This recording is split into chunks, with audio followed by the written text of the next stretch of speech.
رب اشرح لي صدري ويسر لي أمري واحلل عقدة من لساني يفقهوا قولي ربي زدنا علما وارزقنا فهما وقنا عذاب النار رب يسر ولا تعسر رب تمم بخير اللهم اجعل القرآن حجة لنا ولا حجة علينا يا رب العالمين.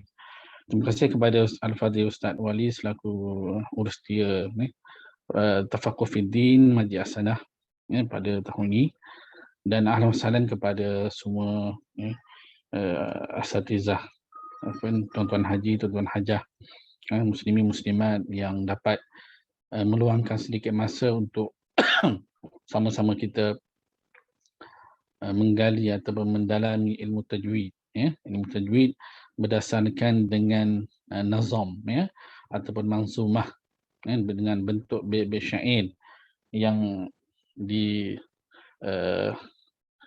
oleh Syekh Sulaiman Al-Jamzuri. Yang ini kita dah masuk pada pertemuan yang ketiga, dan kita dah masuk kepada bait yang ke-30. Dan untuk maklumat, semua bait syair ataupun manzumah ini terdapat 61 bait syair, dan kita sudah sampai ke bait yang syair yang ke-30. Jadi alhamdulillah, syukur kepada Allah Subhanahu Wa Taala, dan kita dapat lagi bersama-sama untuk mendalami ataupun mempelajari ilmu tajwid daripada ulama yang telah meninggalkan kita lebih daripada 300 tahun lebih ni. Sulaiman Al-Jamzuri, Syekh Sulaiman Al-Jamzuri lahir pada 1100 Hijrah, maksudnya lebih dalam 1400, sekarang 1450, 1430 tahun, maksudnya lebih kurang dalam 300 tahun lebih lah. Dia telah meninggalkan kita, tetapi ilmunya masih diguna pakai. Begitulah keberkatan ahli-ahli ulama kita, walaupun ilmu telah ditinggalkan beratus tahun, masih lagi diguna, masih lagi diambil manfaat oleh Islam, oleh kita. Begitu dengan Nabi Muhammad sallallahu alaihi wasallam telah meninggalkan kita lebih daripada 1500 tahun, tetapi ajaran dan sunnahnya kita pakai, kita pegang sampai hari kiamat, insya-Allah. Begitu. Dan begitu juga untuk makluman muslimin muslimat yang dirahmati Allah Subhanahu Wa Taala, secara dasarnya ilmu tajwid yang kita nak pakai ini, yang kita nak bahas ini adalah satu furu' saja, satu cabang kecil daripada ulumul Quran. Ulumul Quran maksudnya cabang kecil, ranting kecil daripada perbahasan daripada ilmu Al-Quran. Ilmu Al-Quran. Jadi kalau kita tengok secara keseluruhan 13 ilmu Al-Quran ini, apa ilmu Al-Quran yang terdapat dalam ulum Quran dan ilmu hadis. Secara dasarnya ilmu Al-Quran dan hadis ni dua ilmu yang saling melengkapi, dan dua sumber ilmu yang terbesar, Al-Quran dan hadis. Tajwid salah satu ranting ataupun dahan yang kecil sahaja ilmu tajwid ni. Kalau kita boleh tengok apa 13 ilmu Al-Quran, sebelum mukadimah insya-Allah. Yang pertama ilmu tafsir Al-Quran, tafsir dan takwil yang pertama. Yang kedua ilmu i'rab Al-Quran, yang ketiga ilmu qiraat. Yang keempat ilmu nasakh dan mansukh, dan yang kelima ilmu asbabun nuzul. Yang keenam ilmu Makki dan Madani. Yang ketujuh ilmu Fadailil Quran, kelebihan Quran. Yang ke-8 ilmu Gharibul Quran, bacaan gharib. Yang ke-10 ilmu Amsal Quran, pemisalan Quran, Allah bandingkan dan sebagainya. Kemudian ilmu Majazul Quran. Kemudian ilmu ayat muhkamat dan ayat mutasyabihat. Kemudian ilmu Jadal Quran. Dan yang ke-13 ilmu Aqsamul Quran, pembahagian Quran. Itu 13 ulumul Quran. Dan ilmu tajwid duduk dalam mana? Duduk dalam masa qiraat Al-Quran. Maksudnya dia salah satu daripada ranting ataupun cabang yang kecil daripada ilmu qiraat. Begitunya dalamnya. ya, luasnya skop ataupun ilmu yang Allah turunkan kepada kita. Kita hanya belajar satu ibaratnya satu ranting ataupun satu furuk sahaja daripada furuk yang besar. Ya, Quran tajwid. Ilmu tajwid pun dah luas, ya. Tapi contoh, kalau kita ilmu yang pertama, yang diletakkan oleh ulama, ilmu tafsir dan takwil. Kan, ilmu tafsir, menafsirkan Al-Quran Karim dengan takwil.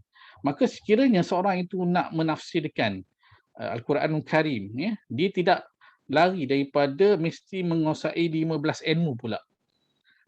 Bukan yang maksud dia tengok makna, terjemahan makna Quran, dia boleh tafsir dengan pendapat dia, tak boleh. Ya. Dia mesti kena ada 15 ilmu pula untuk dia menafsirkan Quran dengan mengikut panduan-panduan yang dibawa oleh imam-imam terdahulu, Imam Tabari, imam sebagainya. Apa yang pertama, ilmu yang patut ataupun yang perlu dikuasai oleh seorang kalau nak tafsir Quran. Saya nak bagi ni mukadimah ni supaya kita nampak skop Quran ni begitu luas, ya. Bukan tajwid saja, ya. Yang pertama, kalau nak kuasai satu ilmu tafsir Quran adalah salah satu daripada 13 ilmu Quran, yang mana satu ilmu iaitu tafsir dan Quran dan takwil ini 15 pula syarat untuk seorang itu menafsirkan Quran. Yang pertama, dia kena menguasai ilmu lughah, ilmu bahasa. Yang kedua, ilmu nahwu, tata bahasa. Ya. Yang ketiga, ilmu saraf. Kata sulasi ke, kata dasar. Kata dasar itu contoh, daraba, yadribu. Kan kata dasar ni apa? Begitu. Kemudian ilmu istiqaq, kata ilmu akar kata bahasa itu. Kemudian ilmu ma'ani, susunan kalimah, ilmu bayan, ya, kiasan ataupun benda yang terdapat dalam tersembunyi dalam kiasan ataupun perbandingan yang Allah turunkan. Kemudian ilmu qiraat, yang ke-9 ilmu akidah, ya. Yang ke-10 ilmu usul fiqh. Yang ke-11 ilmu asbabun nuzul, sebab penuzulan Quran. Kemudian yang ke-12 ilmu nasah dan mansukh. Ada ayat yang Allah turunkan tapi tidak diguna pakai lagi. Contoh wanita yang apa tu? Yang menduakan isteri suaminya, ya, sepatutnya hukum rejam. Dan Al-Quran letakkan perempuan ini dikurung dalam rumah, maka ayat ini dimasukkan, ya. Dan banyak lagi ayat yang dimasukkan. Kemudian yang ke-13 ilmu usul fiqh, ya. Anda tahu nak kaji hukum syariat ni secara ringkas ataupun secara global, secara macam mana ulama ambil tatbik hukum ini dengan keadaan semasa dan sebagainya. Kemudian yang ke-15 ilmu hadis. Yang ke-15 ilmu wahbi, maksudnya ilmu khusus yang Allah bagikan kepada seseorang yang Allah kendaki dia boleh menafsirkan Quran, maka barulah dia layak untuk bergelar mufassir. Maksudnya begitu ketat syarat-syarat untuk kita menafsirkan Quran. Itu adalah 15 syarat daripada satu sahaja pecahan daripada pecahan yang besar, iaitu ilmu tafsir dan takwil. Begitu juga ilmu tajwid adalah satu ranti kecil daripada ilmu qiraat. Ya, begitu. Baik, itu sekadar mukadimah, sekadar mukadimah. Baik, insya-Allah kita teruskan kepada yang tadi. Insya-Allah kita akan masuk bait syair, bait syair yang ke-30, bait syair yang ke-30. Semua ada kitab ni, ada kitab ni, ringkas saja, kitab daripada Malaysia juga,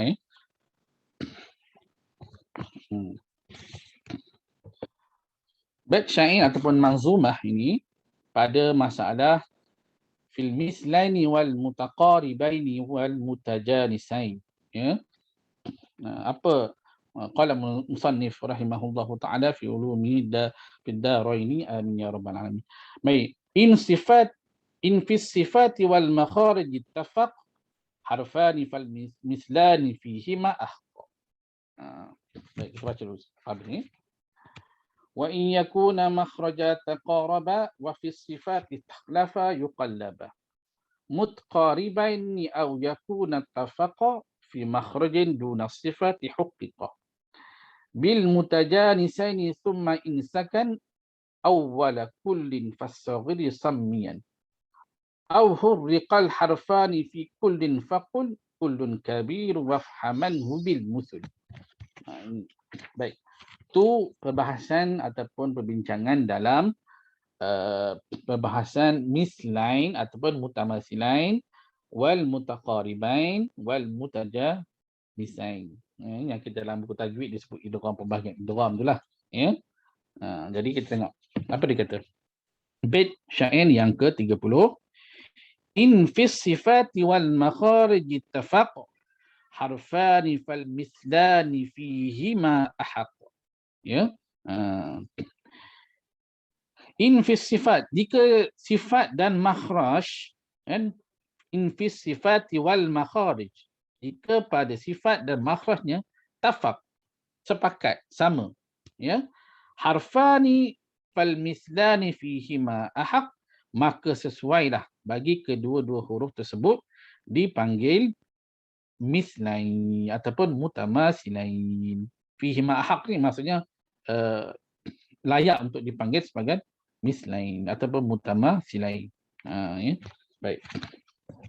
Ada sedikit perbahasan lah mutamasilain ni atau dipanggil mutamasilain ni. Ya. Apa kita baca dulu, nanti kita akan kita baca secara makna secara literal, nanti kita akan syarahkan, ya. Wa in yakuna makhraja taqaraba wa fi sifati takhtalafa yuqallaba. Wa fi sifati ikhtalafa yuqallaba. Ya. Bukan mukhraja, ya, makhraja, ya. Baca wa in yakuna makhraja taqaraba wa fi sifat ikhtalafa yuqallaba. Dan jika makhrajnya hampir, ya, tetapi sifatnya berbeza, maka dia gelar. Sepatutnya baca begini, ya. Wa fi sifat ikhtalafa yuqallaba mutqaribain. Kat situ sepatutnya, ya. Tapi dia berhenti kat situ. Tapi kalau ikut makna ataupun pemahaman, baca wa fi sifat ikhtalafa yuqallaba mutqaribain. Mutqaribain berhenti kat situ. Maka digelar ataupun dipanggilnya jika makhraj hampir tetapi sifatnya sama, sifatnya berbeza, maka digelar sebagai mutaqaribain. Ya. Tengok makna dia sebagai mutaqaribain. Au yakuna ittafaqa fi makhrajin duna sifati huqiqa. Atau jika kedua-dua huruf itu bersepakat pada makhrajnya, dua-dua huruf itu sepakat pada makhrajnya tetapi bukan sifatnya, bil mutajanisain. Berarti kat situ. Fi makhrajin duna sifati huqiqa bil mutajanisain. Kat situ. Ya. Tapi sebab apa dia berhenti kat situ? Yuqallaba ataupun huqiqa ni dia nak imbangkan, ya, dengan bait syair, ya, bait syair. Kita tahulah bait syair yang menggunakan rojas, ya, nazam rojas, ya, bahar rojas, ya, bahar rojas. Wazan mustaf'ilun mustaf'ilun mustaf'ilun, ya. Baik. Apa dia kata tadi? 32, ya. Kita masuk 33, ia digelar sebagai mutajanisain, ya. Kemudian in thumma, ya, in sakan, kemudian jika huruf yang pertama awwala kullin fas-saghiri sammiyan, yang pertama dalam jenis-jenis pertemuan huruf yang telah disebutkan bertanda sukun, maka ia dinamakan dengan idgham shaghir. Idgham shaghir. Idgham shaghir. Satu lagi insya-Allah. Au hurriqal harfani fi kullin faqul kullun kabirun wafhamanhu bil musul. Atau kedua-dua huruf yang bertemu itu mempunyai baris, maka katakanlah bahawa kesemuanya dinamakan idgham kabir, dan fahamilah ia dengan contoh-contohnya. Itu cara makna dulu, ya. Baik, kita syarahkan sedikit, ya. Kita syarahkan sedikit. Baik. Hmm. Baik, dalam pembahagian yang dibuat oleh Syekh Sulaiman Al-Jamazuri ini tentang perbahasan tentang misline, idgham misline, mutaqaribain dan mutajanisain. Tapi dia tak sebut idgham sebab ke sana di sana adanya perbahasan tentang izhar juga, ya. Izhar juga. Tapi ramai yang tak berapa mention dengan izhar ni sebab lebih masyhur kita dikenali sebagai idgham, ya, idgham. Izhar ada, ya, tetapi tak guna sangat sebab di sana ada ya satu lagi dipanggil mislain, mutamasilain, mutaqaribain, mutajanisain dan satu lagi mutabaidain. Mutabaidain ni maksudnya makhraj yang jauh.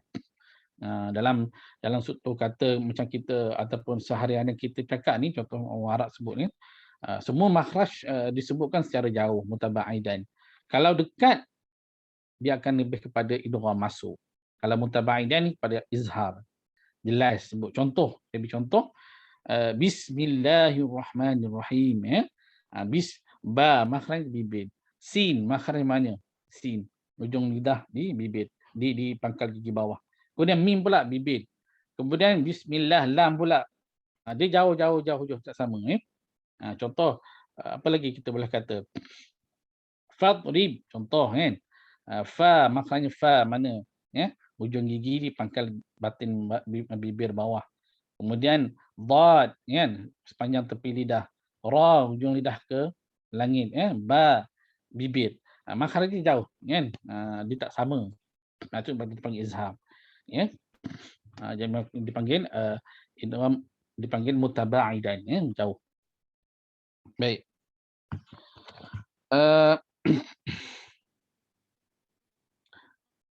Kita tengok kitab sikit, ya. Baik, yang pertama idgham ataupun dipanggil idgham mutamasilain apabila dua huruf yang sama, ya, dua huruf yang sama sifatnya, sama makhrajnya, sama tulisannya, ya, sama bentuk gaya sebutannya, sebutan sama, makhraj sama, ya, tulisan pun sama, sifatnya sama, itu dipanggil mutamasilain. Mutamasilain. Mutamasilain. Kemudian ada pula pembahagian sebenarnya, ya. Dalam kitab tersebut pembahagian idgham mutamasilain ini ada pula, ya. Idgham mutamasilain shaghir, kecil, ya. Apabila bertemu dengan huruf yang pertama huruf itu sukun, yang kedua itu berbaris. Ada juga yang shaghir, ada pula idgham mutamasilain kabir. Apabila dua huruf yang pertama itu berbaris dan huruf yang kedua juga berbaris, ya. Ada juga dipanggil idgham mutamasilain mutlak, ya. Apabila huruf huruf yang pertama itu berbaris dan huruf yang kedua itu sukun, terbalik, ya. Di situ. Tak apalah, kita ambil dalam matan saja, perbahasan tu agak panjang juga kalau kita nak sebut idgham mutamasilain mutlak ni. Jadi tak apalah, sebagai tambahan saja, ya. Sebab dalam ni kita ni pemula saja, saya suka untuk ulang semula bahawasanya kitab ini hanya untuk pemula, orang yang nak belajar asas ilmu tajwid, ya.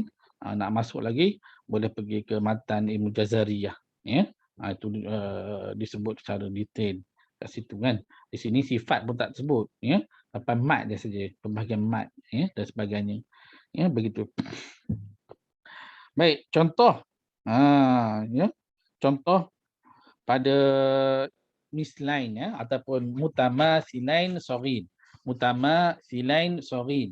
Kita boleh contohlah, kita beri contoh dalam ayat Allah sebut, ya, idrib bi'asaka.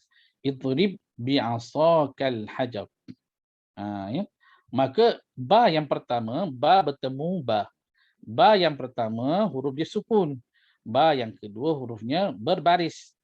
Jadi kita gabungkan, ya, wajib kita idghamkan, kita masukkan ba yang pertama ke dalam ba yang kedua dan telah digugurkan qalqalah pada huruf ba yang pertama. Tidak boleh kita sebut idrib bi'asaka, tak boleh ya. Idrib bi'asaka. Kita masuk, tetapi jangan didengungkan. Idrib bi'asa tak boleh. Ya. Idrib bi'asakal bah ataupun idrib bi'asakal hajar. Dalam Quran ya. Baik. Kemudian lagi ada contoh ba lagi bertemu ba, izhab bi kitabi ya. Ba yang pertama bertemu dengan ba yang kedua juga berbaris, ba yang pertama sukun mati. Ya, wa qad dakhalu contoh ya, pada dal bertemu dal, huruf yang sama ya. Makhraj sama, sifat pun sama ya. Sifat ni cara pengolahan sebutan itu. Ya, adakah melantun, adakah dia itu tertahan suara, terlepas nafas, tertahan nafas dan sebagainya, itu sifat dia. Ya. Asalnya dal sifatnya melantun, qalqalah. Wa qad dakhalu, tetapi kerana dal ya, sama makhrajnya dan sifatnya sama, maka dimasukkan dal pertama ke dalam dal yang kedua dan telah digugurkan. Qalqalahnya kerana apa? Kerana dal tidak lagi berbaris mati ya. Qalqalah mesti syarat dia tersukun. Jadi sebab itu tidak boleh lagi kita baca wa qad dakhalu, kita masukkan dal yang pertama ke dalam dal yang kedua, wa qad dakhalu. Begitu. Ya. Okey. Contoh mutamasilain ataupun contoh lagi ya. Tadi saya sebut dalam contoh mutamasilain saghir, kecil. Kalau contoh bagi mutamasilain kabir, ya.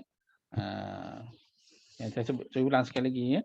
Mutamasilain ini terbahagi kepada 3. Mutamasilain saghir, kecil, kabir, besar, mutlak, secara mutlak ya. Mutamasilain kabir contoh dia apa? Ya. Contoh huruf ba yang pertama berbaris dan ba yang kedua itu juga berbaris. Bukan ba lah, maksudnya huruf yang sama juga. Contoh ya, contoh la zahaba bisam'ihim. La zahaba bisam'ihim. Dan surah Baqarah ya, awal surah Baqarah. La zahaba bisam'ihim. Itu dipanggil idgham ataupun idgham mutamasilain kabir. Dan ada juga mengikut riwayat Susi ya, dalam qiraat ya, Ar-Rahmanir Rahim Maliki Yaumiddin. Rahimi berbaris ya. Kemudian Maliki Yaum ma pun juga berbaris. Jadi digabungkan. Ar-Rahmanir Rahim Maliki Yaumiddin. Maka dipanggil idgham mutamasilain kabir. Begitu. Baik. Kemudian apa juga dipanggil yang ketiga, idgham mutamasilain mutlaq. Yang ni mutlaq kan. Ada mutlaq ni maksudnya dia jauh ya. Contoh kita boleh sebut contoh bis, ba dengan sin contoh kan. Bis kan. Jauh sebenarnya ba makhrajnya, sin jauhnya ya. Tapi tak mention dalam kitab pun, dalam kitab apa tu Tuhfatul Atfal tak sebut secara jelas mutlak ni. Jadi kita boleh bincang hari lain insya-Allah kalau nak secara detail insya-Allah. Baik. Itu perbahasan yang pertama ataupun satu pecahan daripada idgham, pembahagian idgham ya. Sebenarnya kalau ikutkan masa ni kita nak habiskan, kita nak sampai bait syair yang ke-50 sebenarnya ya. Sampai ke mana bait syair yang ke mad far'i. Sampai ke bait syair yang ke-47 ya. Belum masuk mad lagi ni. Baik, kita laju sikitlah ya, kita laju. Kalau tak faham boleh tanya ya. Kemudian yang kedua, pembahagian yang kedua itu mutaqaribain ya. Mutaqaribain adalah dua huruf yang berdekatan makhrajnya. Makhraj itu berdekatan. Ya. Dan sifat juga berdekatan. Sifat dengan makhraj dekat daripada qariba kan. Contoh kita sebut kawan qarib. Kawan dekatlah tu. Kawan qarib ya, ataupun kawan qarib. Ya. Biasanya idgham ni dia ada syaddah ataupun syaddu ya. Biasa kita sebut sabdu kan. Sebenarnya syaddu, syabdu. Tapi tak apalah kan, nak sebut sabdu pun boleh. Tapi sebenarnya syaddu kan. Syadda ya syuddu. Sepatutnya sebut syabdu. Syabdu. Tapi kita sebut sabdu ya. Sebenarnya daripada syaddah, syaddah. Tapi tak apalah kan. Orang Malaysia sebut sabdu mudah. Nak sebut syabdu salah ataupun susah nak sebut syabdu. Okey, baik. Yang kedua yang tadi saya ulang sekali lagi ya. Mutaqaribain, dekat ya. Dua huruf yang berdekatan, makhraj dan sifatnya berdekatan. Kan? Baik. Contoh ya, dan kita boleh sebut lagi mutaqaribain pun ada saghir juga, ada kabir juga. Ya. Yang tadi pun mutamatsilain ada saghir, ada juga kabir. Ya. Kemudian mutaqaribain pun ada saghir dan pun ada kabir. Contoh mutaqaribain saghir. Contoh ya. Kazzabat Samud. Kazzabat Samud. Ya. Contoh makhraj itu dekat-dekat. Ya. Berhampiran ya. Contoh huruf dal, huruf sa, ya, ta, dekat-dekat ya. Kemudian kalau mutaqariban kabir ya. Contoh kita sebut adada sinin, ain makhrajnya lain dal lain, kemudian dan sama sin lain, kabir ya.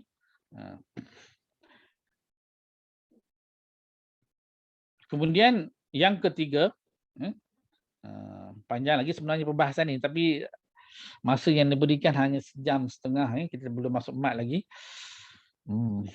Jadi tak apalah, saya akan cepatkan sedikit. Nanti kalau tak faham boleh tanya terus ya. Sebenarnya mungkin tuan-tuan haji ataupun tuan hajah dah belajar tentang makhraj ataupun tentang perbahasan di pembahagian idgham ni ya. Mungkin kita nak refer kepada matan sahaja ya. Baik. Yang ketiga mutajanisain. Ya. Kenapa kita sampai ke betul lagi? Baik. Yang ketiga, pembahagian yang ketiga adalah mutajanisain. Ya, mutajanisain. Apa maksud mutajanisain? Adalah dua huruf yang sama makhrajnya. Dua huruf yang sama makhrajnya, tetapi makhrajnya tempat keluar ya, tempat keluar makhrajnya sama. Tetapi sifatnya berbeza. Ya, contoh ya. Ta, tadal. Sama makhraj. Mana tadal, mana makhraj dia? Hujung lidah ditekankan di pangkal gigi atas sebelah hadapan. Tadal.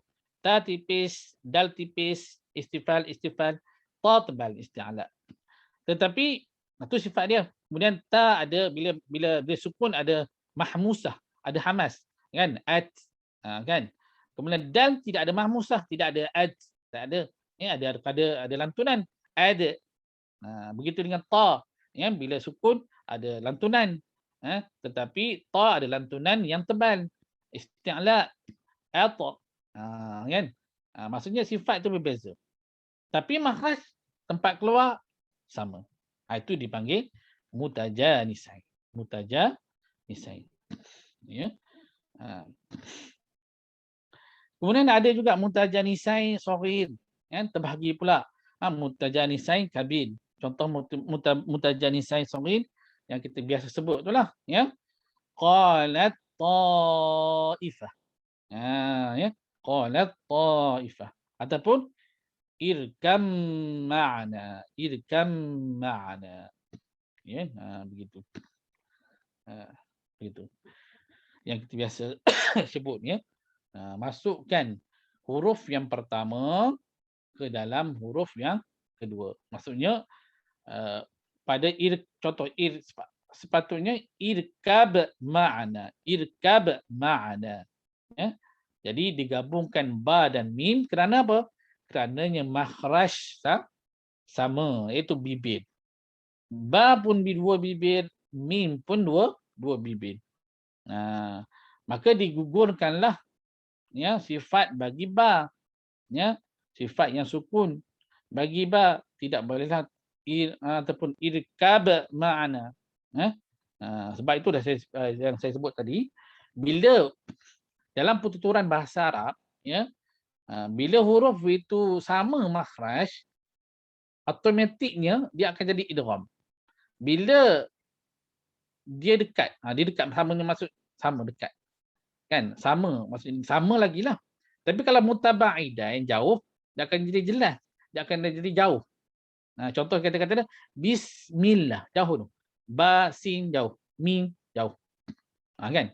Jadi, dia akan jadi jelas. Bismillah, contohlah kan.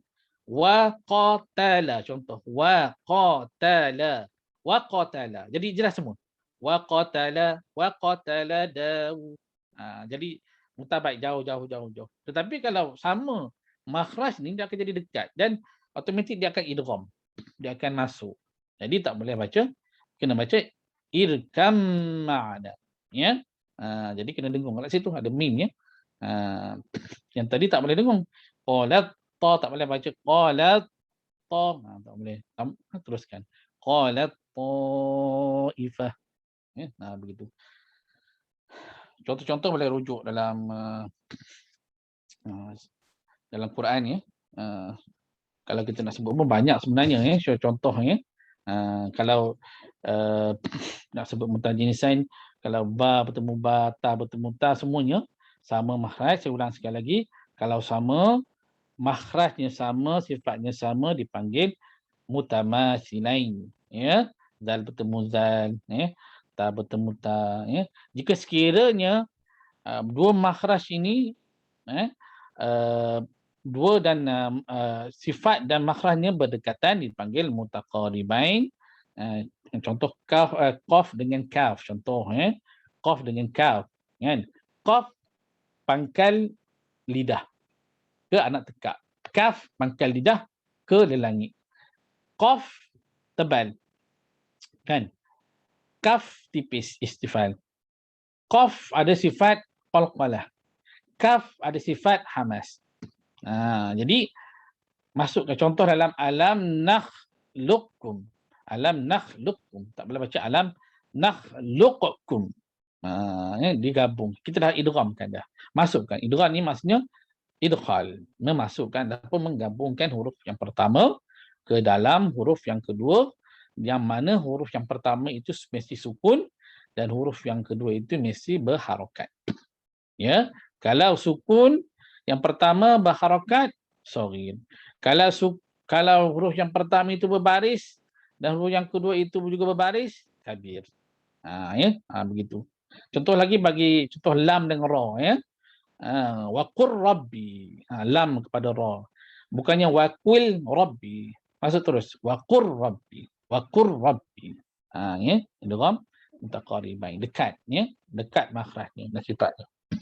Yang ketiga mutajanisain ya. Dua makhraj yang sama ya. Dua makhraj yang sama, tempat keluarnya makhrajnya tetapi berbeza sifatnya ya. Contoh tadilah ta dengan ta ya, wa qalat taifah ya, ta dengan dal contoh ya. Ujibat da'watukuma, tidak boleh bagi hamas dah pada ta. Ujibat da'watukuma, tak boleh. Masukkan ta ke dalam dal. Ujibat da'watukuma ya. Contoh lagi ma'abadtum, tak boleh ma'abadtum, ma'abadtum, dal ke dalam ta ya. Biasanya dia akan ada tanda syabdu kat situ ya. Syabdu, sabdu ya. Syaddah ya, ada sabdu kat situ. Ada huruf yang kedua tu ada sabdu ya. Itu menunjukkan iaitu idgham, masuk ya. Masuk atau menggabungkan. Zal dengan dha, contoh izzalamu. Zal contoh hujung lidah keluar ya, tu makhraj dia. Kemudian zal ada sifat rakhawah, sifat melepaskan suara, ya, tetapi dha tebal pula, ya, dha sifat rakhawah juga tetapi dalam keadaan isti'la, ya, idh-dhalamu. Begitulah, ya. Apabila jika sekiranya apabila ada mungkin ada orang tanya, apa perbezaan kalau mim dengan mim, ya? Contoh nun bertemu nun, adakah dipanggil nun mati bertemu dengan nun hidup, adakah dipanggil dengan muntama idgham muntamatsilain ataupun idgham ma'al gunnah? Kan contoh apa ni? Kita boleh sebut. Contoh nun bertemu nun. Contoh, ya. Apa tu? Lan nu'minu contoh, Lan nu'minu. Kan nun mati bertemu dengan nun hidup. Kan? Jadi nak dipakai mana? Nak dipakai idgham ma'al gunnah ke? Nak dipakai kepada idgham muntamatsilain.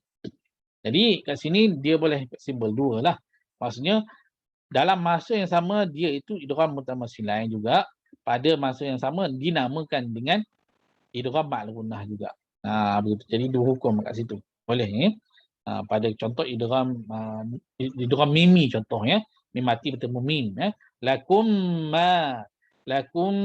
ma sa'altum contoh, ya. Mim mati bertemu mim. Idgham muntamatsilain pada masa yang sama dia juga dipanggil dengan idgham mimi ataupun idgham syafawi pun boleh juga, ya. Begitu juga dengan contoh, ya, fis sama contoh, pada ketika waqaf, ya, pada mad wajib muttasil contoh, ya, mad wajib muttasil ketika waqaf. Maka dia dipanggil juga mad wajib muttasil selepas huruf mad ada huruf hamzah dalam satu kalimah, ya. Ketika waqaf dia juga dipanggil dengan ma'rid disukun. Boleh dua hukum kat situ. Jadi fleksibel lah, ya, fleksibel sikit. Boleh dinamakan dua hukum.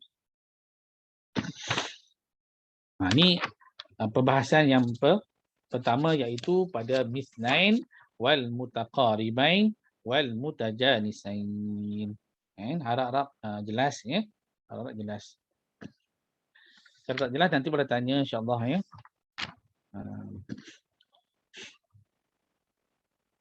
Baik, kita nak masuk bait syair yang ke-35, ya.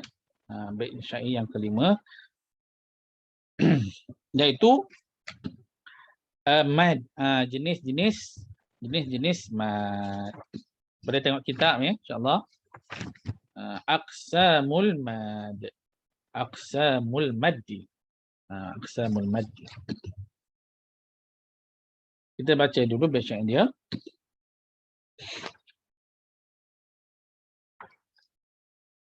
Wal maddu asliyun wa far'iyyun lahu wa sammi awwalan tabi'iyyan wa hu ma la tawaqqufu lahu ala sabab wala bidunihi al-huruf tujtalab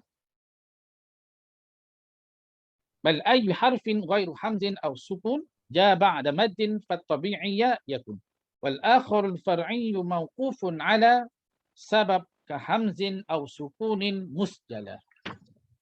Hurufuhu thalathatun fa'iha min lafzi wayin wahya fi nuhiha wal kasru qabla al-ya wa qabla al-wa'i dham syartun wa fathun qabla al-alfin yultazam wal linu minha al-ya wa wa'un sukkina in infitahun qabla kullin u'lina. Ini matan tentang mad, jenis-jenis mad, aqsamul mad. Baik, apa musannif kata? Ya. Wal maddu asliyun wa far'iyyun lahu, terdapat dua jenis mad. Ini pembahagian mad, ya. Masuk bab barulah, ya. Pembahagian mad, bab baru. Terdapat dua jenis mad, ya. Nanti kita akan syarah apa itu mad, ya. Mad asliyun wa far'iyyun lahu, dan far'i, ya, juga di sini dipanggil mad juga, ya. Wasammi awalan tabi'iyan, yang dinamakan yang pertama iaitu mad asli ataupun mad tabi'i. Maksudnya juga dikenali dengan mad tabi'i. Mad asli, mad tabi'i adakah sama? Ya, sama. Adakah sama? Ya, sama. Okey. Mana tawaqqufun lahu ala sebab, tidak bergantung dengan sebab, dengan sebarang sebab, dan tanpa mat ini maka huruf-huruf ini tidak dapat dikemukakan. Kita baca makna secara detail dulu. Nanti kita akan syarah. Bal ayyu harfin ghairi hamzin aw sukun, bahkan apa sahaja huruf selain hamzah ataupun tanda sukun yang datang selepas mat ini, maka hukumnya ialah mat tabi'i. Kan? Wal akharu far'iyyu mawqufun ala sabab hamzin aw sukunin musjala. Yang lain ialah mat far'i, secara umumnya ia bergantung pada sebab seperti bertemu huruf hamzah, atau bertemu dengan huruf yang berbaris-baris sukun secara mutlak. Di antara beza senang saja ya. Di antara mat asli dengan mat far'i ni, dia tertakluk dengan hamzah atau sukun. Far'i tertakluk dengan hamzah ataupun sukun, sedangkan mat asli tidak tertakluk dengan hamzah. Asal ya. Hurufuhu salasatun fa'iha min lafzin wa yin wa hiya fi nuhiha. Terdapat 3 huruf mat yang kita tahulah, maka ingatilah ia daripada huruf waw, iaitu waw min lafzin wa yin, waw, alif dan ya. Nah, diterbalikkanlah ya. Sepatutnya kita belajar biasa sebut alif waw ya kan. Yang disebut waw alif ya. Kenapa jadi begitu? Kenapa? Sebab nak mengimbangi nazam syair. Kan? Kalau disebut min lafzin wahya susah tak, maksudnya tutur kata tu tak dapat nak mengimbangi bait syair tu secara baik ya. Sebab tu dia letakkan waw dulu, guna alif ya.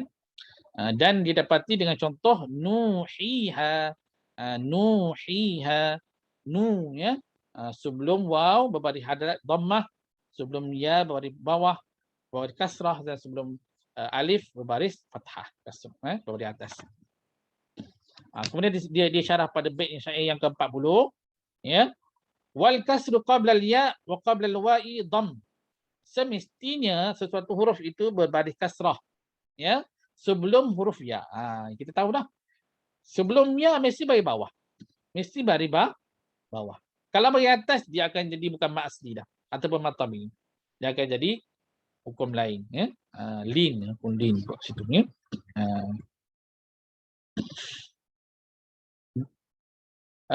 Wa min dhamm syartun wa fathun qabla al-alfin yultazam. Dan memberi dhammah bagi depan sebelumnya huruf waw ya. Wa fathun qabla al-alfin yultazam, dan berbaris fathah bagi atas sebelumnya ada huruf alif. Itu kadang kita dah tahu apa tu huruf ataupun huruf mat asli, iaitu alif ataupun mat tabi'i, alif, waw dan ya. Sebelum alif berbaris fathah, sebelum ya berbaris bawah, sebelum waw berbaris dhammah dari depan. Ya, begitu.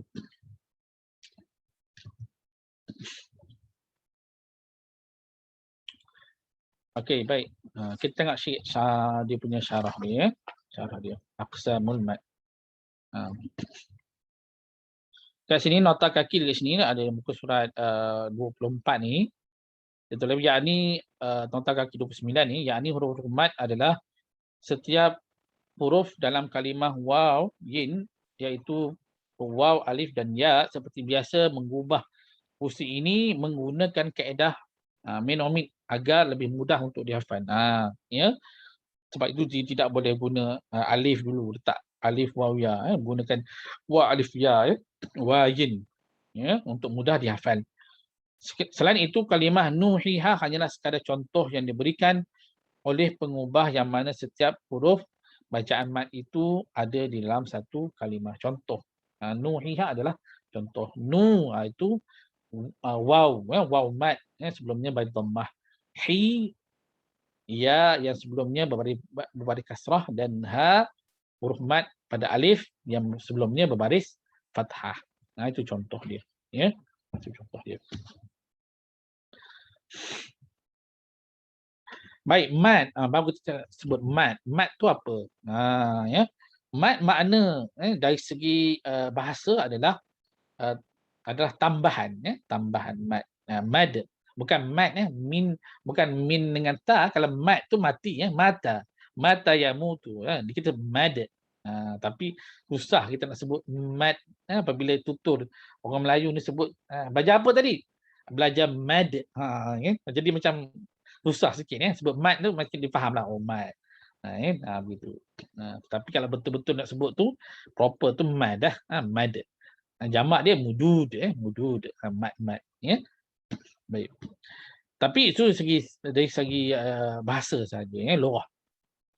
Segi istilahnya, kita nak pegang istilah ni adalah memanjangkan waktu suara. Itu. Memanjangkan ataupun melebihkan ataupun memanjangkan waktu suara. Kan? Contoh qaf dengan alif. Qala. Kan? Qala. Macam mana ukur? Nak ukur dua harakat itu. Kita sebut qaf itu 2 kali, ya. Qa. Sekadar itu saja panjangnya, ya. Qala ya Musa. Contoh. Qala ya. Begitu, ya. Itu dipanggil qadar ataupun panjangnya mad. Begitu. Baik, panjang pada gunnah, ketukan panjang pada mad berbeza sedikit dengan panjangnya gunnah. Yang disebut gunnah 2 harakat dengan mad 2 harakat itu berbeza sedikit, ya. Jika mad, ketukannya biasa ataupun kita boleh kira macam ni. Macam tu. Macam tu, ya. Tetapi pada gunnah mad ni lambat sikit macam ni. Macam tu.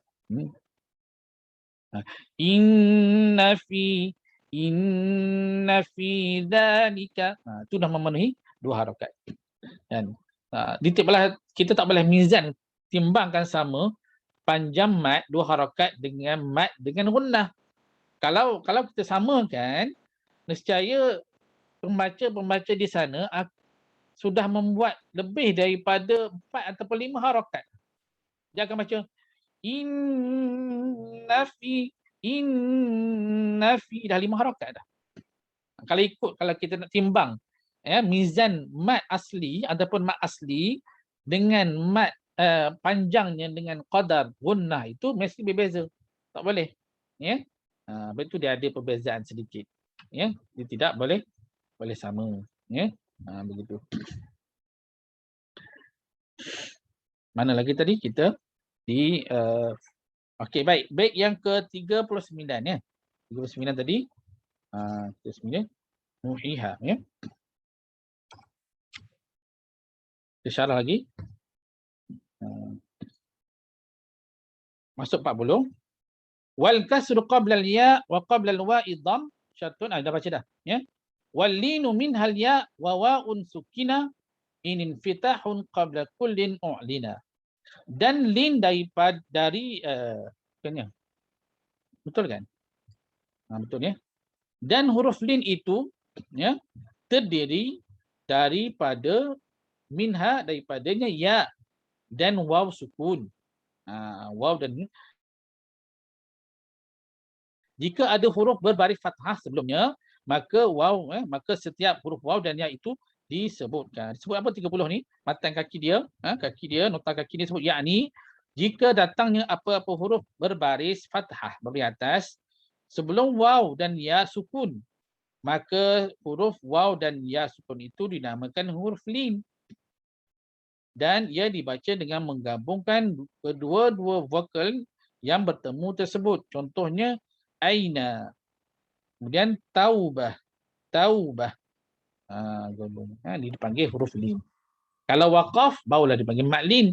Contoh dalam surah Quraisy, ya. Ila fi Quraisy. Ilafihim rihlatash shita'i was-sayf. Itu mad lin. Ketika waqaf kita boleh sebut mad lin sebab panjang, boleh, ber-2, 4, 6. Tetapi kalau dalam keadaan wasal bukan waqaf, kita sebut hukumnya huruf lin saja. Kena baca secara lunak ataupun mendukan sedikit. Bukannya kita sebut aina tadi kan. Kalau tidak ada lin begini. Aina. Jadi kalau lin kan dia aina, aina, dayu je. Aina. Nah, begitulah lin ya, sebutan. Lunakkan sedikit, melunakkan. Tetapi tidak boleh mendengungkan, tidak boleh begini. Ainama, ainama. Tak boleh dengunglah di situ ya. Tidak boleh dengung di situ. Baik. Habis ya tentang pembahagian aqsamul mad. Aqsamul mad. Pembahagian mad, iaitu apa dia? Pembahagian mad. Mad asli dan mad tabi'i sama. Yang kedua ialah mad far'i. Yang ni disebut dengan mad asli dulu. Bait yang ke-41 ni disebutkan iaitu mad asli ya ataupun mad tabi'i. Sama. Ya. Cuma adalah sedikit perbahasan ya. Perbahasan yang mungkin mendalam sedikit ni. Ada juga ulama sebut perbezaan di antara mad asli ataupun mad tabi'i ya. Mungkin mad asli ni duduk di dalam keadaan dia itu di awal ataupun mad tabi'i duduk di pertengahan dan penghujung. Jadi ini ada segelintir kecil sahaja yang menyebut begitu, tetapi secara umum mengatakan bahawasanya qurra mengatakan bahawasanya mad tabi'i dan mad asli adalah mad yang sama ya, mad yang sama.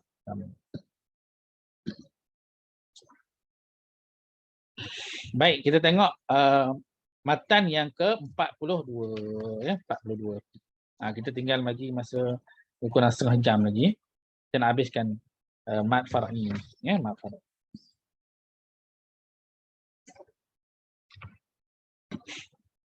Baik. Kita tengok matan ya, kita tengok matan ahkamul mad.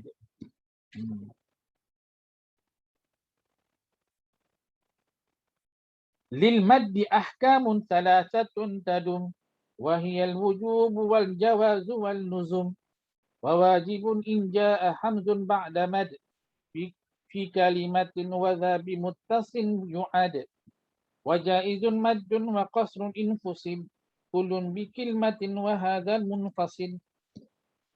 Jadi wa mislu dhalin in arada sukun waqfan ka ta'lamuna nasta'in أو قدم حمزة على المد وذا بدل كآمنوا وإيمانا خذا ولازم إن السكون أصلا وصلا ووقفا بعد مد طولا. Baik. Ahkamul mad, hukum ataupun hukum hakam mad ya, hukum hakam tentang masalah mad. Bagi mad, kita baca makna secara terlebih dulu. Nanti kita akan syarah. Ya. Lil maddi, bagi mad. Ahkamun. Terdapat di sana hukum. Bersama huruf hamzah. Ya.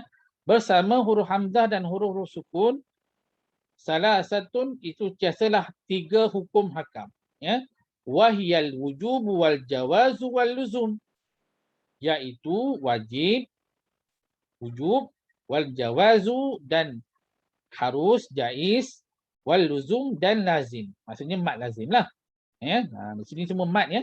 Fokus kepadanya mad wajib, mad jaiz, mad lazim. Di sini ya. Dia tak, tapi syair ni tak, dia tak mention dah. Dia tak sebut lagi kepada kita kena wahiyah mad wujub, mad jaiz tak sebut. Jadi dia faham sendiri. Bila kita masuk betulnya tajuk itu kita mesti bayangkan semua ini berkaitan dengan mad. Itu mad far'i. Baik. Di sana ada wajib, mad jaiz dan mad lazim. Baik. Wa jaizun maddun wa qasrun in fusil kullun bi kilmatin wa hadzal munfasil. Dan mad itu jaiz boleh dibaca panjang. Wa jaizun maddun wa qasrin yang dibaca pendek. Mad jaiz boleh dibaca panjang dan boleh dibaca pendek. Panjang mana? 4 ataupun 5 harakat ketika wasal. Ya, ketika wasal, ketika waqaf, mad jaiz munfasil dibaca 2 harakat. Ya. Dan ada juga ketika wasal dibaca dua, ya. Itu mengikut Thariq Al-Jazariyah, ya, ataupun Thaibah, ya.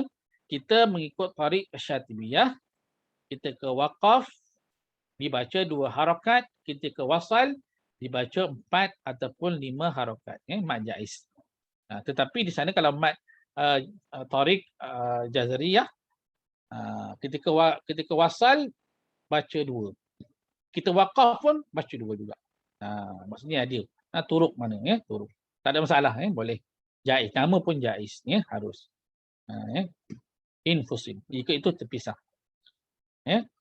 Kullun bikilmatin wa hadzal munfasil, dan terpisah dan kalimah yang lain yang dinamakan dengan munfasil, iaitu mad jaiz munfasil. Mad jaiz munfasil.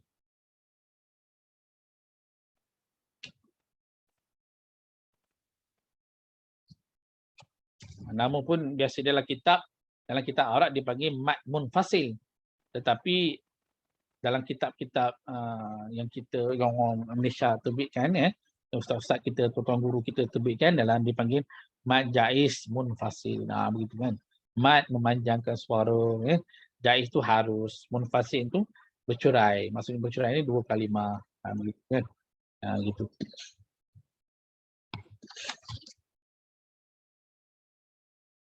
Kemudian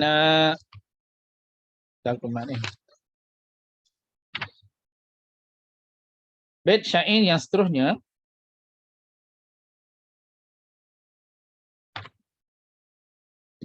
wa mislu dha in arada sukun waqfan kata'lamuna nasta'in. Dan seperti ini mad, ya, hukum maka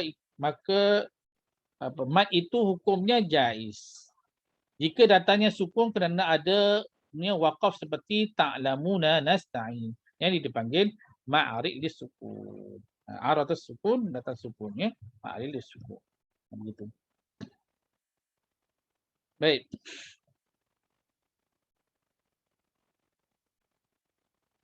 Kemudian bait yang syair yang ke-46.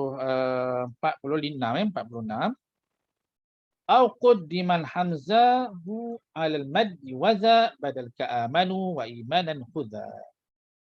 Atau mad itu juga hukumnya jaiz jika huruf hamzah itu datangnya sebelumnya mad. Maksudnya ada huruf hamzah, kemudian ada huruf mad. Huruf mad sebelumnya ada huruf hamzah, begitu, ya. Ada mad, tapi sebelum mad itu didahului oleh huruf hamzah. Kan? Waza badal ka'amanu wa imanan khudha. Inilah mad badal. Namanya iaitu mad badal. Ya, namanya mad badal. Seperti amanu, kalimah amanu, ya, sebelum hamzah, sebelum alif mad ada huruf hamzah, dalam satu kalimah. Ataupun imanan wa imanan, sebelum hamzah, sebelum mad iaitu ya, ada huruf hamzah dalam satu kalimah. Yang tadi baris fathah, baris atas. Yang ni baris bawah. Amanu baris atas, imanan baris di bawah. Khudha ni ambillah ia sebagai contoh. Walazimun ini sukunu usila waslan wa waqfan ba'da maddin tuwila. Dan mad itu hukumnya lazim, ya, jika datangnya sukun asli, ya, sukunnya asli ketika wasal dan waqaf selepas mad, maka bacaannya dipanjangkan. Boleh tengok nota kaki 31 tu. Yakni mad lazim itu berlaku ketika huruf mad itu diikuti dengan huruf yang bertanda sukun. Selepas mad ada tanda sukun. Begitulah mudah, ya. Yang tetap dan yang mana tetap itu bertanda sukun sama ada waqaf, berhenti, atau selepasnya, atau ada masih lagi bersambung, ataupun wasal selepasnya. Kan? Baik. Contoh, kita beri contoh, baik. Contoh bagi mad, ya.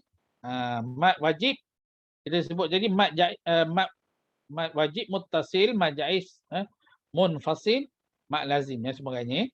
Baik. Yang pertama tadi, yang tadi mau dia punya bukan syarah lagi ya, makna secara literal dulu. Yang ni baru syarah dia. Ya. Baik. Wa wajibun in jaa hamzun wa ba'da mad fi kalimatin wa za bi muttasin yu'ad. Maka mad wajib di sini adalah mad wajib, dinamakan mad wajib muttasil ya. Apa-apa huruf huruf mad yang mendahului hamzah. Yang mendahului hamzah, maksudnya selepas huruf mad itu ada huruf hamzah. Ya. Maka di dalam satu perkataan, salah satu word dan satu perkataan yang dinamakan dengan mad wajib muttasil. Mad memanjangkan suara, wajib ni wajiblah, mesti ya. Muttasil tasil ni masih bersambung, sila bersambung ya. Muttasil bersambung ya. Arti kata muttasil ni maksudnya dalam satu kalimah ya. Begitulah. Ya, maka dibaca qadar mana? 4, 5 ataupun 6 harakat. 4. Mad wajib muttasil 4 dan 5 harakat ketika wasal. Ya, ketika wasal dibaca 4 dan 5. Ya. Wajaa malak, contoh. Wajaa malaku. Selepas hamzah ada huruf selepas huruf mad ada huruf hamzah dalam satu kalimah. Wajaa as-saharatu. Contoh ya. Baca 4 ataupun 5 harakat. Jadi 6 harakat ketika mana waqaf. Waqaf 6 harakat. Kan? Walaupun ada setengah kitab sebut 4, 5 juga, tetapi yang paling kuat adalah 6 harakat. Ya. Disebut dengan matan Jazari, sebut 6 harakat. Ya. Ketika mad wajib muttasil itu ketika waqaf. Ya. Ketika berhenti. Jadi contoh fis sama 6 harakat ya. Contoh salasata quru. Ya, baca 6 harakat.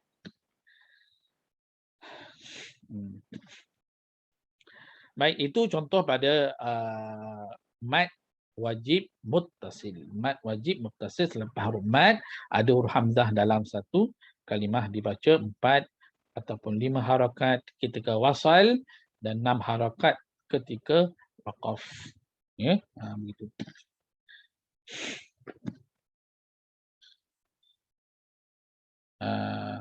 Wa jaizun maddun wa qasrun infusil kullun bi kilmatin wa hadzal munfasil. Sebut yang tadi ya, mad jaiz bait yang 44 ini, mad jaiz ini dipanggil mad jaiz munfasil ni wa jaizun maddun ya. Dipanggil wa jaizun mad jaiz lah ya. Boleh dibaca secara qasar ataupun panjang ataupun qasar. Yang maksudnya 2 harakat boleh, 4 ataupun 5 harakat. 2, 4 ataupun 5 harakat ya. Mengikut Tariq Syatibi ketika wasal 4 ataupun 5 harakat, mengikut Tariq Jazariyah ketika wasal boleh baca 2. Sebab itulah biasanya kita dengar di Mekah dan Madinah dia akan baca 2 sahaja ya. Dia akan baca mad jaiz mufassil 2 sahaja. Dia masih membaca dalam riwayat Hafs an Asim tetapi membaca dengan turuq Jazariyah bukan turuq Syatibiyah ya. Tak ada masalah, boleh boleh. Yang tak boleh bercampur-campur. Maksudnya sekejap atas baca mad jaiz fasil 4 5 ya, yang bawah baca 2 pula. Dia tak cantiklah ya. Tidak tak seimbanglah ya. Begitu. Bait yang ke syarah bagi bait yang ke-45 ni ditentang wa mislu za in arada sukun waqfan ka ta'lamuna nasta'in, iaitu ma'arid. Wa mislu za in arada sukun. Ma itu ma'arid di sini ialah arada sukun, maksudnya ma'arid lisukun. Ma'arid lisukun yang kita tahu ya, apa-apa yang datang selepasnya ada huruf mad ataupun lin ya, sukun kerana waqaf. Ini mesti kerana waqfan. Arada sukun waqfan. Secara waqaf, kena waqaf. Kata'lamu dan nasta'in. Kata'lamu ni contoh ya. Seperti contoh ta'lamun, nasta'in. Jadi bacalah dengan qadar 2, 4 ataupun 6 harakat. Boleh, tak ada masalah. 2 ataupun 4 ataupun 6 harakat. Boleh dipilih ya. Cuma dalam adab tilawah, adab membaca, sekiranya kita membaca daripada atas 2 harakat, bacalah sampai bawah 2 harakat. Kalau 4 baca 4. Kalau 6 bacalah 6. Cuma dalam pembahasan ni ada juga pembahasan ulama disebut kalaulah kita baca dengan 4 harakat tetapi dalam bentuk dalam perkataan dalam bentuk doa, maka dituntut untuk kita baca 6 harakat. Contoh dalam surah Fatihah, ya. Bismillahirrahmanirrahim, kita baca 4 harakat. Alhamdulillahirabbil alamin, 4 harakat. Ar-Rahmanir-Rahim, 4 harakat. Maliki yaumiddin, 4 harakat. Iyyaka na'budu wa iyyaka nasta'in, 4 harakat. Ihdinas siratal mustaqim, 6 harakat. Ada ulama sebut sebab apa? Sebab dalam bentuk doa. Jadi doa dituntut untuk baca 6 harakat. Walaupun ada tadi 4, 4, 4. Kan? Dikecualikan sedikit. Sebab ihdina ni bentuk doa. Ya Allah, hidayahkan aku ataupun tunjukkan aku jalan yang lurus. Ni ada perbincangan ulama lah. Ya, begitu. Kemudian bait syair yang ke-46. Allahumma salli au qaddima hamzah ala maddi waza badal ka'amanu wa imanan khuda. Ni tentang cerita tentang mat badal, ya. Badal di sini dipanggil mat badal. Waza badal. Maksudnya au qaddima, jika sekiranya didahului hamzah atas mat. Maksudnya hamzah dahulu, baru ada mat, maka dinamakan dengan mat badal. Contoh apa? Ka. Ka tu sepertilah.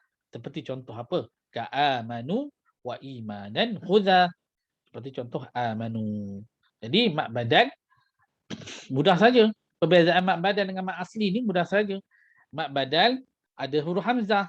Mat asli selain daripada huruf hamzah. Itu saja. Tapi bacaannya tetap dibaca dengan 2 harakat. Ya, amanu. Amanu hamzah. Kalau contoh huruf lain, qalu, qaf alif, mat asli. Kalau hamzah alif, mat badal. Begitu. Ya. Nama saja mat badal, tapi tetap dibaca 2 harakat juga. Ya. Tak ada masalah. 40. Okey. Bait syair yang seterusnya, ya, tentang apa? Walazimun inis sukun usila waslan wa waqfan ba'da maddin tubila. Ni sama juga tadi lah. Ya. Sama juga tadi diceritakan mak lazim ni jika kita sukunkan dalam sukun asli, maka dalam kali kita kena baca wasal ataupun waqaf kena baca panjang. Ya. Mesti mat itu dipanjangkan. Di sini adalah dipanggil walazimun. Di sini adalah mat lazim. Mat lazim, ya. Banyaklah mat lazim. Terbahagi pula mat lazim kalimi musaqqal, mat lazim harfi mukhaffaf, mat lazim. Bila sebut lazim ni mesti 6 harakat lah. Ya. Tapi di sini disebut dalam bait syair yang ke-47 ni, walazimun ini sukun usila, ini yang merujuk kepada mat lazim, ya. Dan iaitu apa-apa yang datang setelah sukun lazim, ya, dalam keadaan waqaf ataupun wasal ataupun berhenti ataupun kita wasal, tetap dibaca panjang. Tetap dibaca panjang dengan 6 harakat. Contoh alif lam mim. Ya, alif lam mim, ya. Yang ni apa dia hukumnya? Mat lazim kalimi musaqqal ataupun musaqqal kalimi. Ya. Al-an, contoh, ya. Baca dabbah, contoh, mat lazim kalimi musaqqal, ya. Dabbah, selepas huruf mat ada syaddah, ada syaddah. Kemudian ada yang tidak ada sabdu, ada yang sukun, tapi dia tak perincikan dalam bait syair ini. Ni mat jaih munfasil, ni mat lazim kalimi mukhaffaf, mat lazim kalimi musaqqal, mat lazim harfi mukhaffaf, mat lazim harfi musaqqal. Dia tak perincikan, ya. Dia secara umum sahaja, ya, secara umum sahaja disebut mat lazim. Begitu. Cuma itulah saya kata mungkin ada dia akan perincikan lagi lah. Nanti dalam bait syair yang ke-46 ni dia akan cerita tentang jenis mat lazim pula. Mat lazim baru masuk dalam bait syair yang ke-48 8. Tetapi dia tak perincikan lagi dalam bait syair 37 ni. Ya, dia baru nak masuk baru. Baru nak masuk. Baru dia tak cerita lagi jenis-jenis mat lazim ni. Ya, nanti dalam bait syair yang ke 38 nanti barulah diperincikan tentang hukum mat lazim. Ya. Gitu. Baik, insya-Allah kalau ada. Baik, secara umumnya kita kalau boleh buat peta minda ya. Mat far'i ni, mat asli saya cerita tadi, mat terbahagi kepada dua, mat asli ataupun mat tabi'i. Yang keduanya mat far'i. Apa maksud far'i? Far'i ni maksud cabang, furu', cabang kan. Kan. Mat far'i, mat asli kita dah cerita tadi secara detail, ringkas saja. Mat asli ya, huruf-hurufnya. Kemudian mat far'i dia mesti yang pertama mesti kerana ada hamzah. Kita pula pecah pula. Mat far'i dia ada dua sebab. Dua sebab. Ya, kan? Apa yang sebab yang pertama? Kerana hamzah. Ada hamzah. Kan? Sebab itulah bila kita sebut mat asli, mat asal. Jadi selain mat asal tu mat yang bukan asal. Asalnya memang dua saja. Ya. Asalnya memang dua sahaja. Dua harakat sahaja mat asalnya. Yang mat bukan asal 4, 5, 6. Ya. Sebab itu dalam pertuturan bahasa Arab, bukan Quran lah. Ya. Maksudnya bahasa Arab dulu-dulu ya, bukan yang maksud datangnya Quran. Dia tidak ada orang Arab sebut contoh dabbah contoh dia sebut dabbah begitu saja, tidak ada dabbah. Dia tak sebut begitu. Ni panjang ni sebut dalam kita nak baca Quran saja ya. Tapi dalam pertuturan bahasa biasa, bercakapan biasa dia tak sebut panjang begitu. Dia sebut dabbah begitu je. Ya, bila baca Quran dia adalah hukum-hukumnya ya. Jadi marfa'i tadi terbahagi pada dua dengan sebab ada hamzah, dengan sebab kerana adanya sukun mati. Kan? Di bawah hamzah ini adalah ada mat yang disebut dalam syair tadi, ada mat wajib muttasil. Selepas huruf mat ada huruf hamzah dalam satu kalimah, maka dibaca 4 ataupun 5 harakat ketika wasal dan 6 harakat ketika waqaf. Kemudian bawah lagi ya, bawah mat kena hamzah lagi adanya mat jaiz munfasil. Ya, ini dalam kolom hamzah lagi ya. Mat wajib muttasil, mat jaiz munfasil ya. Selepas huruf mat ada huruf hamzah dalam dua kalimah dibaca dengan 4 ataupun 5 harakat ketika wasal dan 2 harakat ketika waqaf. Ya. Kemudian di bawah lagi disebut ada mat badal ya. Dalam bait syair ni ya. Kemudian kerana sukun pula ada sukun yang asli, ada sukun yang arid yang mendatang dengan ada sukun yang arid ya.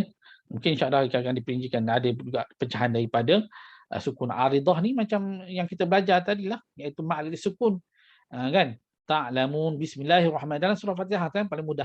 Bismillahirrahmanirrahim sampai akhir ni ayat itu semua ditutup dengan ma'rid disukun. Ya, ma'rid disukun. Itu sukun aridah, sukun mendatang. Kan?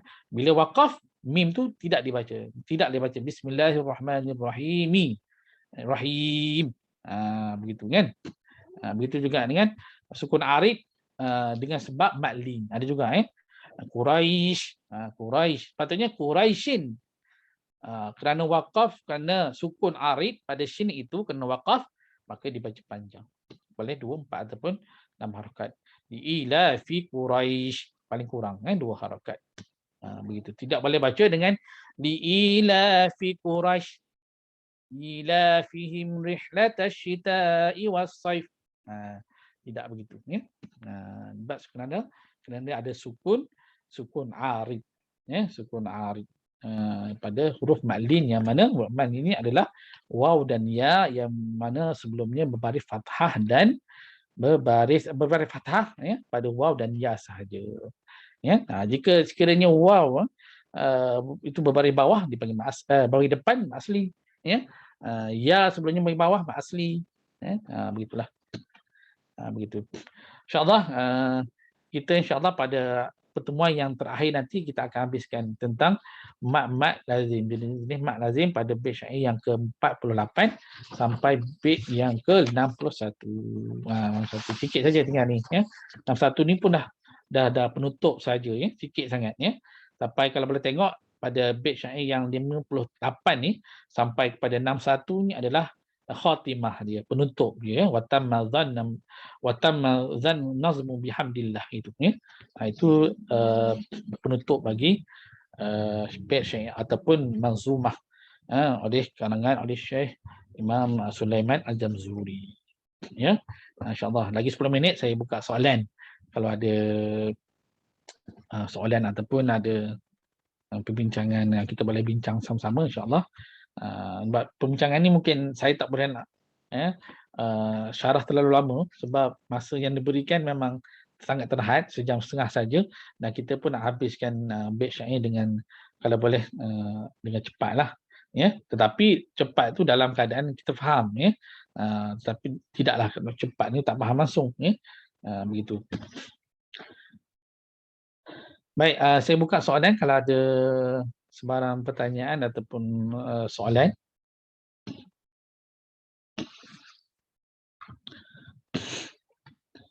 Ada 10 minit lagi insya-Allah. Boleh tanya insya-Allah. Sama-sama kita bincang. Ya. Apa yang maksudnya dengan syagil Zat? Syagil dengan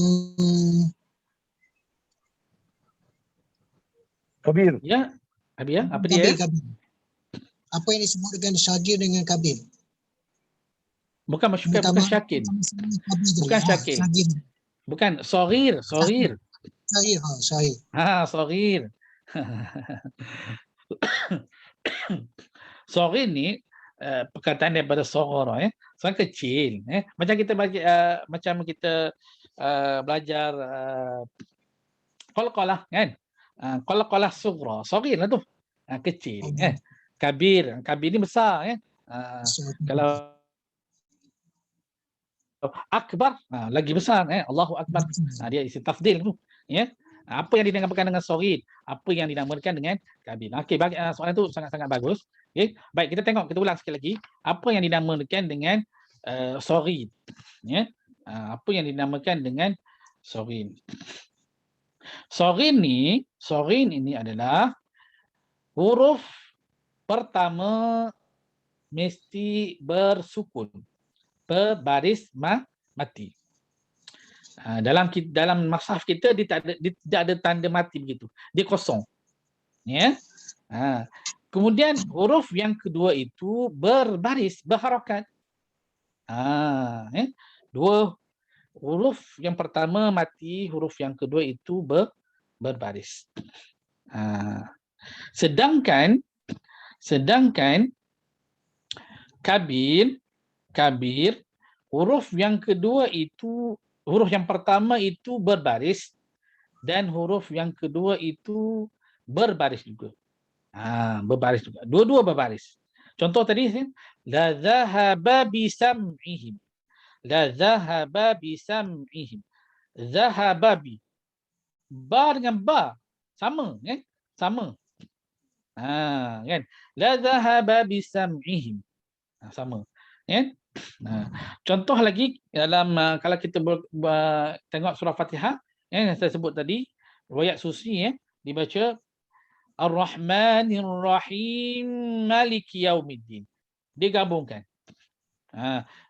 Rahimi itu mesti dia maka saya tengok apa dia tadi.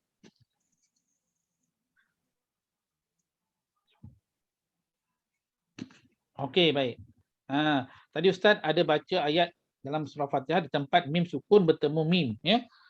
Mim sukun bertemu dengan mim. Baik. Boleh kita buka Quran kejap, tengok surah Fatihah surah Al-Fatihah.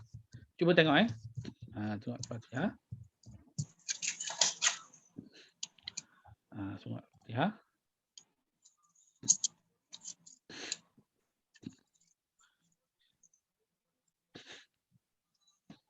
Okey, baik. Bismillahirrahmanirrahim. Alhamdulillahi Rabbil Alamin. Okey, baik. Ar-Rahmanir Rahim. Baik.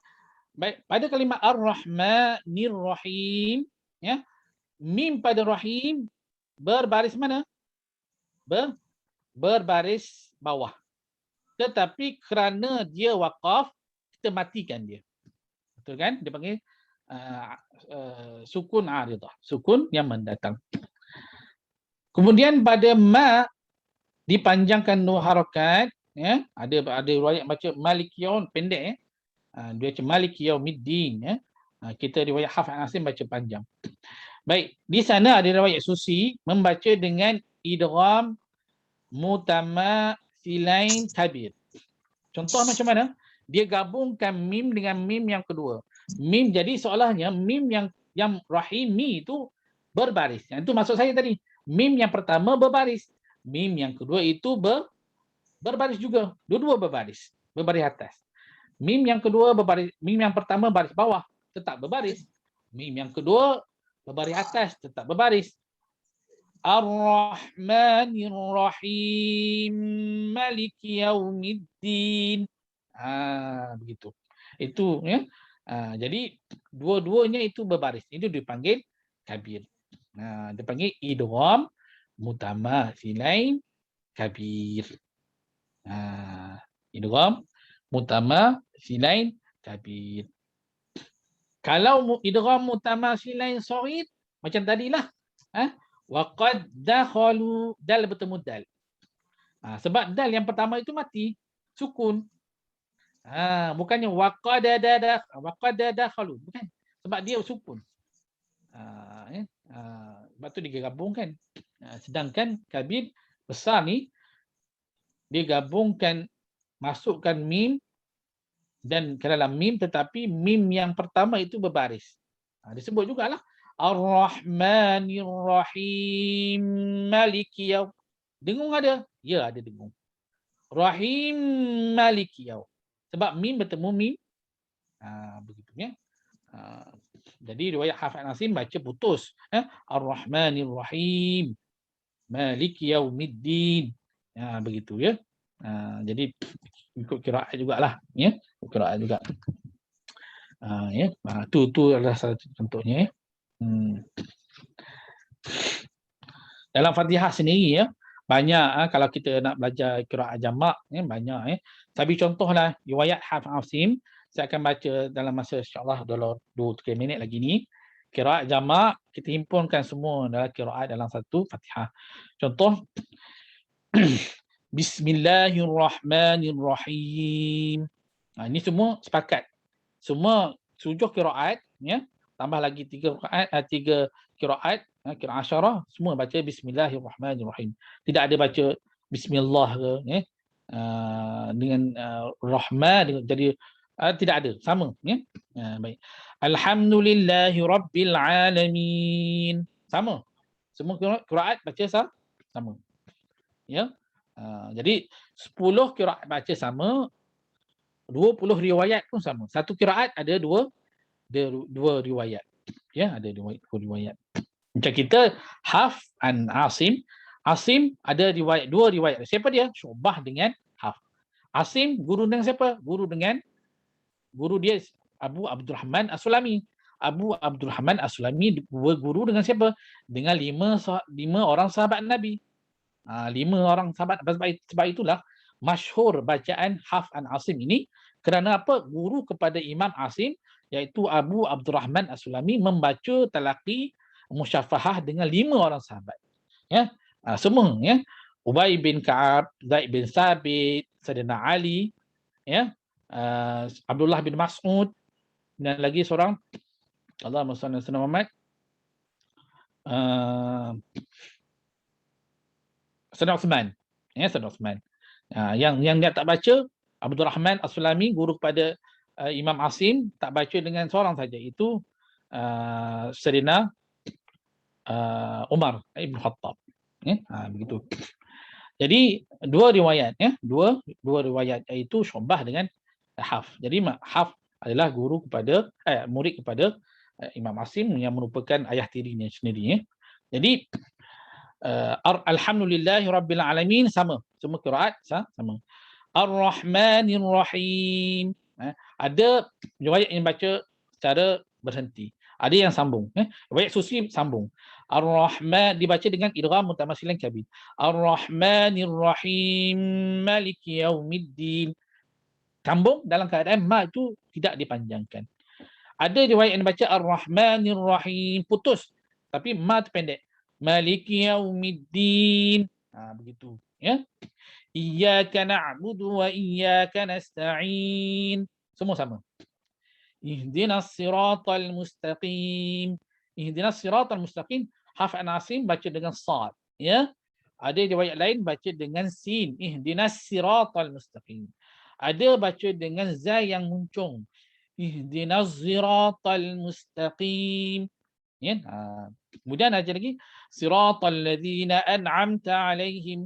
Riwayat Hafs Asim macam itu. Ya, macam biasalah. Ada baca dengan muncung. Siratal ladzina an'amta alaihim. Baca alaihim pula. Ya. Ghairil maghdubi alaihim waladdallin. Ada baca dengan sin. Dengan sin. Sira, si, bukan si, ya. Siratal ladzina an'amta alaihim ghairil maghdubi alaihim waladdallin. Macam begitu, ya. Ni cara baca. Makna berubah tak? Tak berubah makna. Ini cara baca, ya. Sebab itu dalam riwayat lain ada yang baca wadduha, ya. Wadduha. Kenapa begitu? Sebenarnya Nabi sallallahu alaihi wasallam disebut dalam Quran ni, Allah Subhanahu wa taala melarang sebenarnya dalam bacaan ni, Nabi talaqi dengan Jibril alaihi salam, ya. Kemudian Jibril baca sebenarnya begini. Ya. Bismillah, kemudian kemudian Nabi ikut bismillah, Nabi ikut begitu. Jibril ajar kemudian Nabi pun bismillah. Nabi SAW baca bismillahirrahmanirrahim. Kemudian Allah larang Nabi Muhammad, wahai Muhammad, jangan kamu baca ikut Jibril sebiji macam tu. Biar habis, ya. Jibril AS habis baca dulu. Barulah kamu boleh baca. Ya. Jibril pun baca bismillahirrahmanirrahim. Kemudian barulah Nabi baca bismillahirrahmanirrahim. Begitu. Bukannya ikut macam huruf per huruf, bukan. Ni begitu. Ada ayat yang Allah larang Nabi Muhammad baca mengikut, ya. Begitu. Kemudian apa lagi saya sebut tadi? Allah SWT lupa dah. Apa lagi tadi? Apa ya?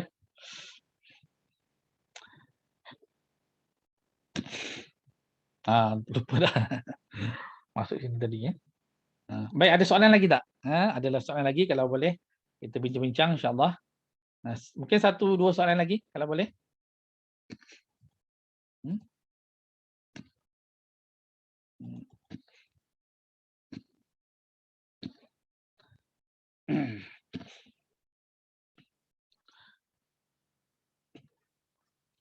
Ada soalan lagi?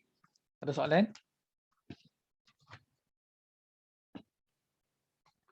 Tentang qiraat, ya. Qiraat ni mutlak ni kena ambil lah kalau siapa yang berhajat, ya. Kalau yang tak mampu boleh baca dengan riwayat Hafs Asim. Riwayat Hafs ini ibaratkan mazhab dalam bacaan lah, mazhab dalam bacaan. Bukan mazhab qiraat lain tak boleh baca, kita boleh baca, kita boleh belajar, tak ada masalah. Baik, bagus. Cuma ramai yang untuk ramai ataupun masyhur untuk diamalkan adalah riwayat Hafs Asim. Jika sekiranya sebab apa mufti-mufti ataupun pejabat agama, ya, tidak memberikan keluasan untuk imam-imam membaca dengan qiraat lain, ya. Kerana apa? Sebab mungkin masyarakat Malaysia ni belum bersedia lagi, ya, belum bersedia lagi untuk menerima bacaan-bacaan yang lain. Maksudnya orang awam, ya, sebab tu imam bila baca dia akan tanya, saya akan bacakan qiraat ni, ya. Kalau orang awam yang tak dengar perkataan imam dulu, dia kata, imam ni baca salah ni. Yang aku belajar ni imam ni baca panjang, dia baca pendek pula. Jadi macam keliru, Jadi akan menyebabkan keliruan dalam bacaan ya. Sedangkan itu ilmu Quran ya. Setengah orang tahu, setengah orang yang belajar memang dia akan tahu ni Quran ni. Tapi orang awam yang tak tahu apa-apa ni dia akan jadi satu benda yang agak akan jadi satu benda yang tak biasa dia orang sebut ya. Mungkin satu masa nanti mungkin orang Malaysia ni dah ramai yang berilmu, ramai yang dah tahu baca-bacaan, barulah boleh diinterpretasikan dalam masjid-masjid, begitulah ya. Begitu. Ustaz, Assalamualaikum. Ya. Sedikit pencerahan, mohon bisa bagi pencerahan lah untuk bagi motivasi. Dalam ayat kursi, kebanyakan bila kita berzikir malam pada tahlil lah, kan ada mat wajib mutasil biasa tu.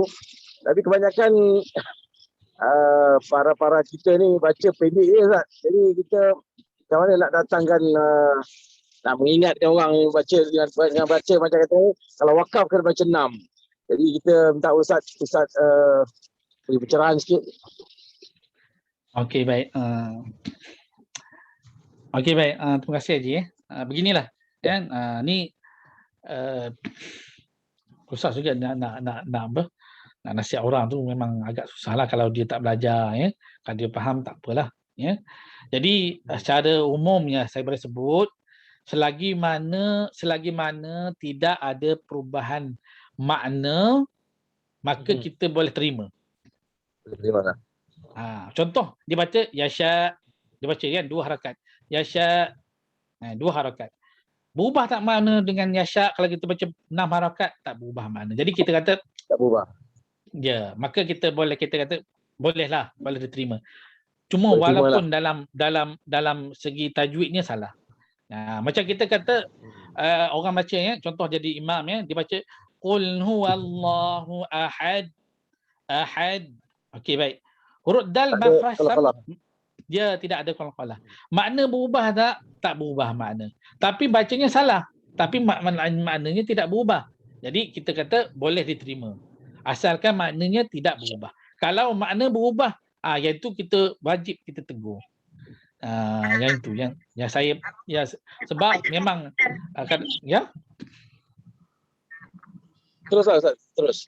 Ya. Begitu ya. Sebab mungkin dengan sebab ni dia ada kesnya, ada satu kes bila ditegur ni lepas ditegur oleh kawan dia ya, ataupun orang awam ni, maka dia tak datang masjid seminggu, dia tak datang dengan sebab itu. Kan ada bersyarah ya, sebut satu city di Bangi lah ya, dia jadi imam ya, kemudian ni bukan aib, ni cerita secara umum ya, berlaku ya. Jadi imam dia tersalah baca ayat Quran Karim, tersalah baris ya, kemudian ditegur oleh pelajarnya sendiri ya. Sebulan dia jadi imam ya, kemudian sebulan tak datang. Sebab madu dia tengok, oh betul dia punya. Sebulan tak datang jadi imam. Sebab ditegur begitu je lah. Jadi gitulah, nak kata susah juga nak menegur ya, orang yang mungkin lebih tua mungkin yang orang yang lebih muda pada kita boleh tegur, tapi lebih tua ni mungkin agak sukar kita kena beritahu ahli jawatan kuasa ke ya, orang-orang yang dia segan untuk dijumpa, kita beritahu kan, untuk disampaikan kepada dia, itu boleh insya-Allah kan. Begitu. Jadi bila dalam bacaan perlu diasingkan sedikit ya. Kalau kita baca di luar, contoh kan apa tu, contoh dalam bacaan ayat kutul kursi kan, contohlah kita nak halau syaitan lah, contoh kan ada jin ke, kita pun baca Allah tak panjang kan, Allah kita baca Allahu la ilaha illa, kan 2 harakat tu kan, Allahu la ilaha illa huwal hayyul qayyum la ta'khudhuhu sinatun wa la naum. Kalau ikutkan tajwidnya Allahu la ilaha illa huwal hayyul qayyum, sepatutnya begitu. Tetapi kerana tidak mengubah makna, maka diterima, maka bacaan itu sah. Sah, valid lah. Cuma dari segi hukumnya kurang tepat. Begitulah, kita kalau kata kurang sempurna. Betul maknanya tapi kurang sempurna. Begitulah dalam qul huwallahu ahad tadi, maknanya tetap esa. Allah itu, katakan Allah itu tetap esa, tetapi kurang pada sifatnya, iaitu sifat melantun, qalqalahnya. Itu saja, kurang Ya. sempurnalah. Begitulah. Terima kasih Ustaz. Sama-sama, baik. Okey, cukup sekadar itu insya-Allah. Kalau ada pertemuan lagi insya-Allah kita akan satu lagi pertemuan. Mohon maaf kalau terkurang dan kurang memuaskan dan sebagainya. Kita minta ditop up oleh orang lain insya-Allah, guru-guru kita yang lebih mahir insya-Allah ya. Apa yang baik itu daripada Allah Subhanahu Wa Taala, apa yang kurang itu dari kelemahan diri. Ambillah manfaat daripada kitab yang kita baca tadi. Mudah-mudahan kita boleh sharing, kita boleh kongsikan bersama-sama ahli keluarga kita ya. Jadikan Quran kita, Al-Quranul Karim sebagai pedoman kita baca setiap hari.